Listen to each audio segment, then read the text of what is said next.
He's a heavyweight, and the heavyweights were never really that good in terms of that kind of technique. It's like you need it at like middleweight and light heavyweight because everyone's super talented and technical. Hey, my friend Greedy Belly, continue training. I'm Rez, brother.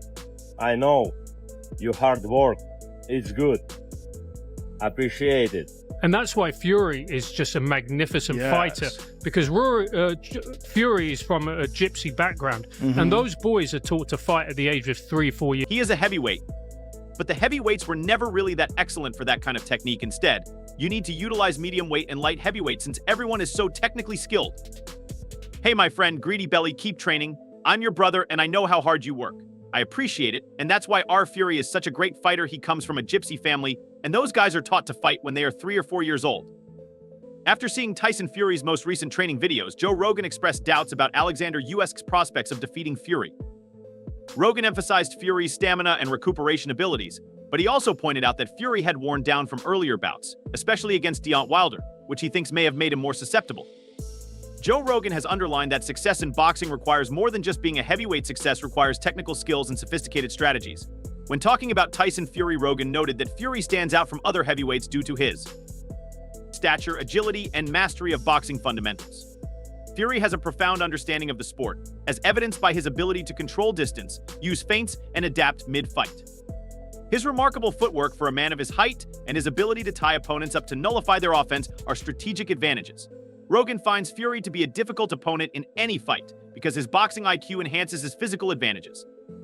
Rogan also emphasized that boxers like Fury demonstrate the value of technique over raw strength, a rule that holds true at all skill levels. This includes timing head movements and understanding opponents. For instance, even elite heavyweights need to develop their tendencies. Fury's technical advantage in heavyweight boxing, where one punch can end a fight, is demonstrated by his ability to frustrate power-punching opponents like Deontay Wilder with defensive strategies and counterpunching. Rogan believes that Fury's combination of physical dominance and technical brilliance is what has kept him at the top as boxing has evolved. HC's fighters like Fury changing the definition of success in the heavyweight class by demonstrating that strength and stature are not enough without technical know-how. And the heavyweights were never really that good in terms of that kind of technique. It's like you need it at like middleweight and light heavyweight because everyone's super talented and technical.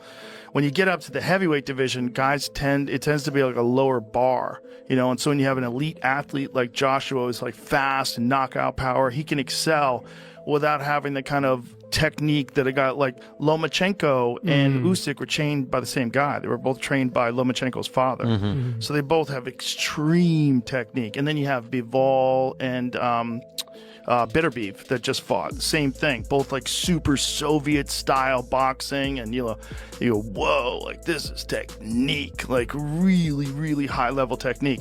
But it's rare that someone with that kind of technique gets into the Heavyweight and heavyweight weights were never really that good in terms of that kind of technique. You need it at middleweight and light heavyweight because everyone is so talented and technical. Therefore, when you have an elite athlete like Joshua, who is fast and has knockout power, you can excel without having the kind of technique that a guy like Lomachenko and Usyk have, because they were both trained by Lomachenko's father, so they both have extreme technique. Then you have Bivol and Bitterbeef who just fought the same thing, and you think, whoa, this is technique, like really, really high-level technique, but it's rare that someone with that kind of technique gets into the heavyweight division. Tyson Fury's remarkable upbringing has been cited by Joe Rogan as a major contributing cause to his success, pointing out that his gypsy ancestry helps explain his remarkable boxing abilities. According to Rogan, boxing is emphasized as a key aspect of many gypsy families' culture, and children frequently start training at a very young age. This early exposure aids in the development of basic skills and reflexes that eventually become second nature. Fury's childhood is hardly an anomaly. Gypsy children are frequently taught not only the physical aspects of fighting, but also the mental strategies required to succeed in the ring. It's a magnificent fighter, because Fury is from a gypsy background, and those boys are taught to fight at the age of 3-4 years old. And it's in their culture, they all fight, they all trained as boxers. And telling you as someone who has broken up fights with gypsy kids when I used to teach them, they are taught never to back down. You never back down. You always go for it until the very end. I remember when I was watching the Fury Wilder? Wilder fight. And I remember someone saying to me, like, he's knocked down, he ain't getting up. I'm like, mate, trust me, he's going to get up. Yeah. He's going to get Crazy. up. Yeah, and then, but that's why Fury's a force of nature. It's that technique he has, which has been instilled in him from basically the moment he could. Which gives them a distinct advantage as they grow up mastering skills like footwork timing and defensive maneuvers long before entering professional arenas. Rogan admires how Fury's family tradition of boxing combined with their cultural values has ingrained a level of discipline and resilience that sets him apart. Rogan went into detail about how years of ingrained knowledge and intense practice are what give Fury his ability to adjust in battle and his distinct style. His heritage is not only a source of pride for him, but it also serves as the basis for his unmatched adaptability and comprehension of boxing. Rogan feels that Fury's long-standing ties to the sport have enabled him to dominate in ways that other fighters, regardless of height or strength, find difficult to match. Fury is not only a champion but also a symbol of an enduring boxing legacy because he embodies the harmony between individual talent and cultural tradition. And that's why Fury is such a great fighter, because our Fury comes from a gypsy family, and those boys are taught to fight from the age of 3 or 4.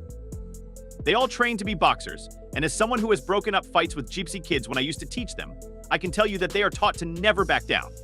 They always go for it until the very end. I remember watching the Wilder fight, for example, and someone said to me, he's knocked down, he ain't getting up, and I was like, mate, trust me, he's going to get up, which is why Fury is a force of nature. Tyson Fury has a different take on fight preparation. He claims that boxing success depends more on ability and accuracy than just physical conditioning, rejecting the idea that he gets in shape for fights because he finds it offensive. Bodybuilding and fitness regimens may increase muscular mass, but they cannot improve a fighter's chin. You ever think about getting in shape for a fight? Nope, never. That's insulting, isn't it, to say that, get in shape. You know, a lot of these fighters today, they want to be like bodybuilders and look ripped and that. But I always rock the dad bod and, you know, the bald head, fat, white as anything. Looked absolutely disgusting with my top off. And then when I knock out a good-looking six-pack, it's like, what the dude? What the just happened? How do you do it? Crack them on the jaw and down they go. You can't put muscles on the chin. Are you the baddest man on the planet? Me. So it would seem. Which is a crucial weakness in boxing. Fury feels that a fighter's technique and style are what make him dangerous. For Fury, the secret is to strike accurate punches, such as cracking an opponent on the jaw, to win battles by concentrating on timing accuracy and taking advantage of their weaknesses. This strategy demonstrates Fury's faith in his abilities and background over traditional physical training, as well as his capacity to outsmart and outmaneuver opponents. Fury stresses learning techniques that reveal his opponent's weaknesses rather relying on obvious muscles. Endurance exercises. Rivals comes from a thorough understanding of boxing mechanics. This attitude highlights why he is still a powerful force in heavyweight boxing. At the foundation of Fury's approach is his ability to combine great technique with unpredictableness. His ability to make well-timed shots and his mental toughness set him apart from other athletes. Fury's success proves that boxing is more than simply physicality, it's also about strategy, accuracy, and knowing the science of the fight. For Fury, the idea of just getting in shape minimizes the complexity of his trade.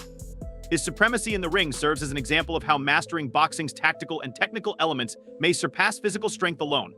What you can do at the most important moments is more important than how you appear. You ever consider getting in shape for a fight? Nope. That's offensive. They want to be like bodybuilders and look ripped and all that, but I always rock the dad bod, and the bald head fat white guy looked disgusting when we topped off. Then, when I knocked out a nice looking six-pack, he's like, what the dude? What just happened? How do you do it? You can't put muscles on the chin, and you crack them on the jaw and down the go. It depends on who's got what left. I genuinely think that if Usyk's got anything left about him, because he's, 36, 37, he's been in with big men now for the last few years where it takes a lot out of your body. I know with Tony's last 4 fights, he was having injuries going into the fights with injuries. It's just, as you get to a certain age and you're just getting, your body starts breaking down, the wear and tear and the energy sapping fights that he's having against these big men. I don't know what Usyk's got left. I don't think Tyson's got a lot left. Certainly not in relation to what he was. So I think if Usyk's got a good percentage of of what Usyk is, I think he does it again. Are you the baddest man on the planet? Respected boxing trainer Dave Coldwell examined the current state of each fighter's abilities in order to analyze the upcoming rematch between Tyson Fury and Oleksandr Usyk. He pointed out that Fury's mental toughness and flexibility in the ring will be crucial because he thrives under pressure, but he also acknowledged that Fury's erratic training habits could either work to his advantage or leave him exposed if he is ill-prepared.